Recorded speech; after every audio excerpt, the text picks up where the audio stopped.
Us here at American Graduate Day, the more we do for them as children, the more positive their lives will be as adults. In Detroit, AIM High School is fully committed to that edict. Our next live remote comes from the studios at Detroit Public TV, where Fred Nahhat is ready to talk to us about AIM High School. Hey, Fred. Hey, Soledad, thank you. On this American Graduate Day, we're pleased to highlight a local school that's helping students with special needs to prepare for college and beyond. My guests today are co-founders of AIM High School, Michael Earls and Gwen Dunlap. Welcome. Thank you.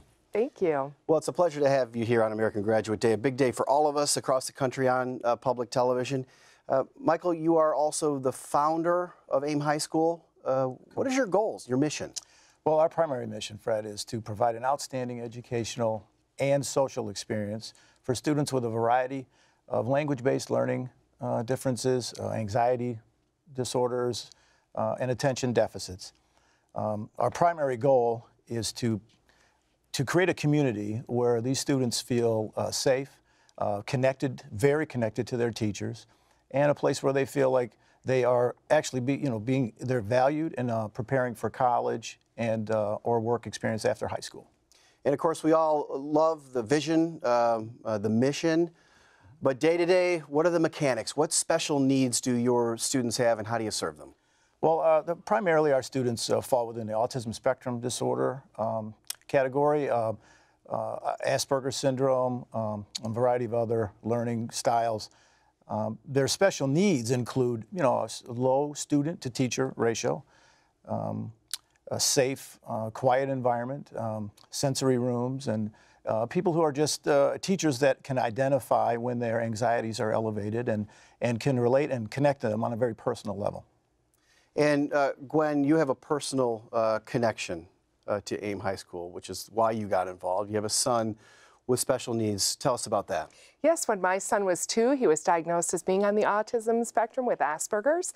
While he went through public school, he was academically fine, but socially and the environment were going to be in his way in terms of him achieving his potential. So I had to conceive of a different kind of situation for him for high school, and that's why I was so excited to help found this alternative education model for kids with special needs. And Mike, why is it difficult? Why is it hard for students with special needs to succeed in a traditional school setting? Well, their language processing issues create all types of problems and anxieties. Just listening to verbal commands, recall, comprehension issues can create anxieties. Often the environment, our students are very sensitive to light, to noise. All of these things can create a feeling of isolation. And so this can also create anxiety along with behaviors in order to get out of an environment. And our students are often labeled as behavioral issues when really they're just trying to escape an environment that's very stressful and anxiety creating for them.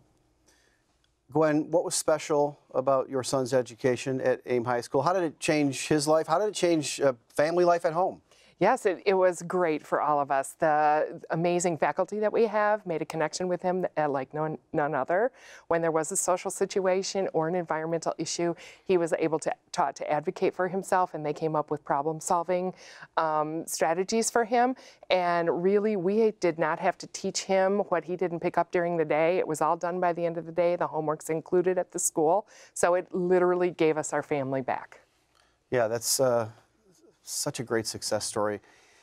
And we're trying to get inside, sort of unpack how that happens for students. In addition to academics at AIM High School, Mike, you focus on communication, life skills, the everyday. How do you do that?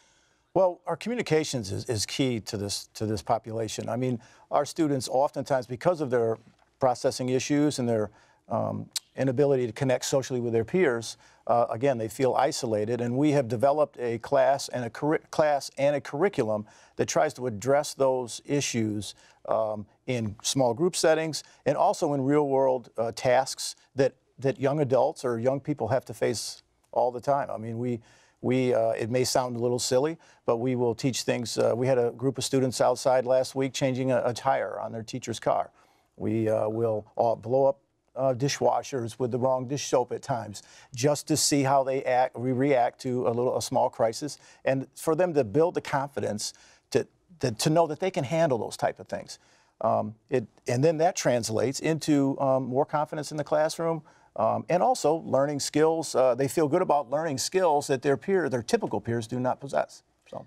And then back inside the facility, you mentioned sensory rooms. That's a special place for students. How does that work? What does that do for students? Well, in the communications class and in every class that we have, we want students to advocate for themselves. We want them to know that it's okay if you're not feeling right. It's okay if you make a mistake. At times, there may be something that happens outside of the school that has caused anxiety for them. So they will advocate and say, you know, I need a break, Mr. Earls, or I need a break, Mr. Beams-DeBoer, or whoever they're in class with, and they will just go to a quiet, safe place to spend 10 or 15 minutes, and then come back to the room, and we move on. We move forward from there. And Gwen, your son is an example of a success story. What is he doing now? Well, he is in the second year of community college. Through one of the opportunities that Nahhat gave him, he was able to interview successfully and have an internship at a local library, and that's his life plan going forward. So he's in his second year of our curriculum, headed towards his own job and independent living away from mom and dad. And now, at what point did he transition into AIM High School? He came in right away as a sophomore. And immediately you could see the difference between that traditional school setting. How was that for him upon moving into AIM High School? Well, he was a little bit nervous at first, as most of our students are, but I remember telling them, boy, he's very quiet in a classroom, usually with 30 kids in it. He won't speak for about a month and a half. And in like day 3, they're like, we had to ask him to be quiet so some of the other kids could say something about a topic. So, I mean, it was right away, the trust and the feeling of, I can do this. Mike, in AIM High School here in the Detroit area, what are you looking forward to, and how do you want to grow in the future? Well, we're just looking forward to getting the word out about the program.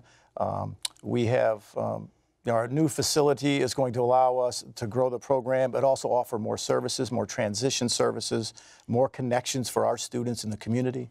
And eventually, our goal would be to replicate this model, because it's a model that works for this population, and it's a model that's much needed. Again, many of our students probably were not on a path to graduation, but all of our students now are on a path to graduation. I feel like they are going to be ready to lead an independent, successful life once they leave AIM High School. And real quickly, in the 10 seconds we have, Gwen, a tip for parents facing a similar situation. You just do the best you can and stand up for your child. They have a lot to offer. Come and find the resources in our area and stick by your child. Well, we appreciate you joining us here on American Graduate Day. So much critical information and putting it forth to our viewers nationwide in an easy way for them to understand and find resources for themselves. Mike Earls, Gwen Dunlap, thank you once again for being with us here on American Graduate Day. Thank you. Thank you, Fred. Well, and thank you for being with us across the country. Become an American Graduate champion at americangraduate.org.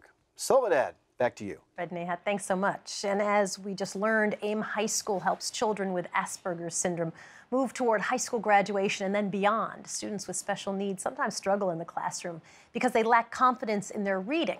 Another project right here in New York City is making reading a little bit easier for these students through the New York Therapy Animals Read program. Hi, Joshua. It's Margaret. Nice to meet you. Nice to meet you. And do you remember